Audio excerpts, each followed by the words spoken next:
একটা মেয়ে বোধহয় তখনই সবচেয়ে বেশি খুশি হয় যখন সে তার সংসারের জন্য টুকটাক কিছু কিনতে পারে, সেটা বড় হোক কিংবা ছোট হোক। হ্যালো এভরিওয়ান, আসসালামু আলাইকুম, ওয়েলকাম টু মাই চ্যানেল। আশা করি সবাই খুবই ভালো আছেন।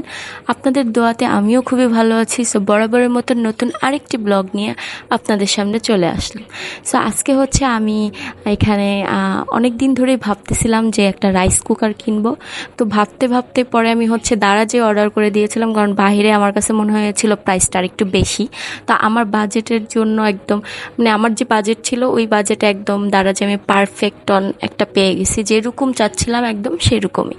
তো যেহেতু রাতে রান্না করতে হবে, তো ভালো আজকে আমি হচ্ছে শর্টকাটে আমার রাইস কুকারে রান্না করে ফেলি। তো আগের দিনের হচ্ছে মাংস রান্না করা ছিল, তো ভাবলাম যে এই আগের দিনের মাংস দিয়েই আমি হচ্ছে বিরিয়ানি রান্না করে ফেলি। সো কিভাবে কি করলাম চলেন শুরু করে দেই।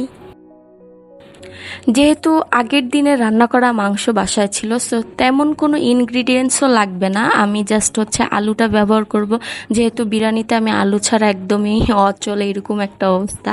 তো এটার সাথে শুধু আমি 2টা পেঁয়াজ কেটে নিব, আর হচ্ছে একটু বিরিয়ানির মশলা লাগবে, এই যা।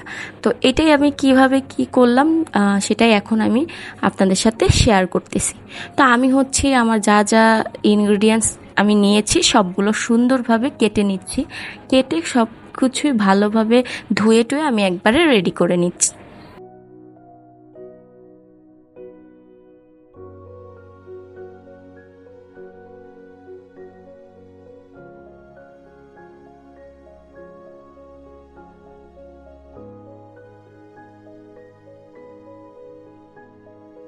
তো এই হচ্ছে মাংস, যেটা হচ্ছে বড় বড় 4 থেকে 5 টুকরা ছিল। আমি হচ্ছে এগুলোকে একদম ছোট ছোট টুকরা করে নিব ছুরি দিয়ে।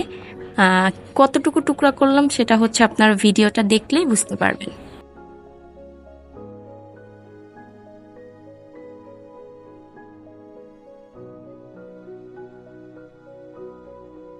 আমার মোটামুটি সব রেডি করা শেষ, চলেন এখন রান্নার প্রসেসিংয়ে চলে যাই।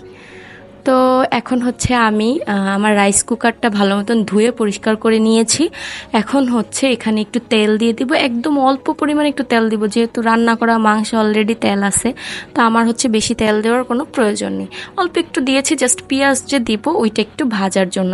আর রাইস কুকারে সবসময় মনে রাখবেন যতই হোক একদম চুলার মতন কিন্তু রান্না হবে না, এটা কিন্তু একদম সত্যি কথা যেটা। তো আমি হচ্ছে জাস্ট পেঁয়াজটা আর আলুটাও দিয়ে নিচ্ছে, এটাও একসাথে ভেজে নিব।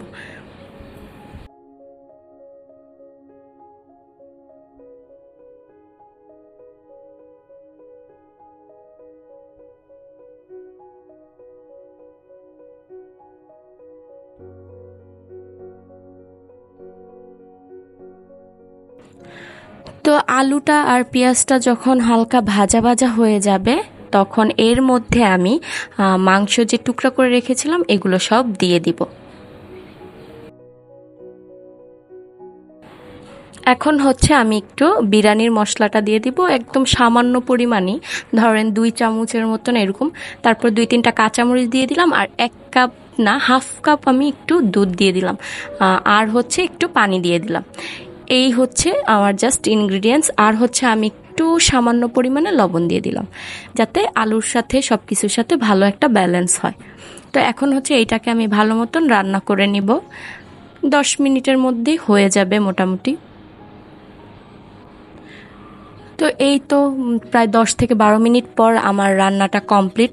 গরু মাংস যেহেতু আগে রান্না করা ছিল, জাস্ট আলুটা সিদ্ধ হতে হতে যতক্ষণ, আর আলুটাও খুব ভালো মতন সিদ্ধ হয়ে গেছে, কারণ রাইস কুকারে অনেক তাড়াতাড়ি আসলে সিদ্ধ হয়ে যায়। তো এর মধ্যে এখন হচ্ছে আমি চালগুলো সব দিয়ে দিচ্ছি। আর আমি 2 কাপ চাল নিয়েছিলাম, তো 2 কাপের জন্য টোটাল 4 কাপ পানি দিয়ে দিব। আর হচ্ছে 1 চামচের মতন লবণ দিয়ে দিয়েছি চালের জন্য। এই তো আমি একদম সবকিছু দিয়ে একদম ভালো মতো নাড়াচাড়া দিয়ে এখন ঢেকে দিব। সো এইটা হচ্ছে আমি কুকে দিয়ে দিলাম, ওয়ার্মে আসতে আসতে প্রায় 10 মিনিটের মতন লাগবে। তো এই তো ওয়ার্মে চলে আসছে, পরে আমি দেখলাম তো আমার হচ্ছে বিরিয়ানিটা মোটামুটি রেডি। এখন হচ্ছে আমি ভালো মতো নাড়াচাড়া দিয়ে এটাকে হচ্ছে আরও 10 মিনিটের জন্য ভাপে রেখে দিব।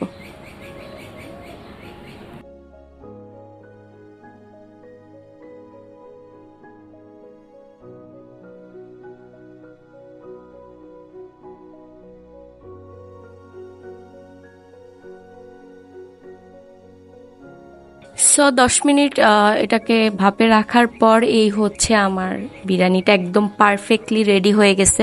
পানির পরিমাণটা ঠিক মতন রাখলে খুব ভালো ঝরঝরা একটা বিরিয়ানি হয়, আর খুব তাড়াতাড়ি আসলে রাইস কুকারে রান্নাও করা যায় ঝামেলা ছাড়া একদম টোটালি। তো এই হচ্ছে পুরো আমার বিরিয়ানির ফাইনাল লুক। দেখতে কেমন হয়েছে, আমি একটু সাদা সাদা টাইপের বিরিয়ানি করেছি, লাইট টাইপের আর কি। আর মশলাও কম দিয়েছি, আপনারা দেখেছেন, এক্সট্রা তেমন কোনো মশলা তেমন দেই নাই। সো সব মিলে আসলে ভালোই ছিল খেতে।